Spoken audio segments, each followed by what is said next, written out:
Bonjour à tous, Kida, j'espère que vous êtes en forme. En tout cas, si vous êtes un peu fatigué, pas de panique, prenez une chaise, on en aura besoin. Prenez une chaise. Vous êtes assis et un danger est face à vous. En fonction de la distance de votre agresseur et de votre perception de la situation, vous pouvez réagir tôt ou plus tard. Si vous percevez tôt le danger, la première possibilité est de s'encourir. Votre genou ouvre dans la direction de fuite et votre corps penche pour gagner en vitesse. Tirer la chaise est une bonne option pour créer une gêne supplémentaire pour l'agresseur. Ensuite, se relever et se placer derrière la chaise pour placer un obstacle entre vous et le danger.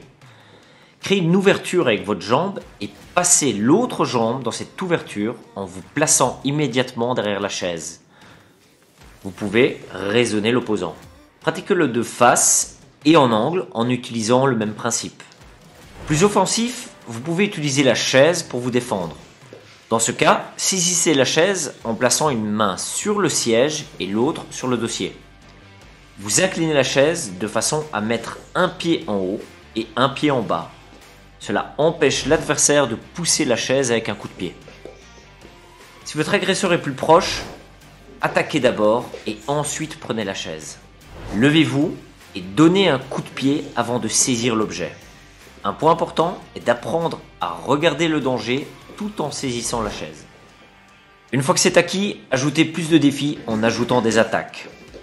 L'intérêt n'est pas vraiment de frapper dans cette position, mais c'est surtout de lier des efforts physiques utiles au Krav Maga avec de la technique correcte.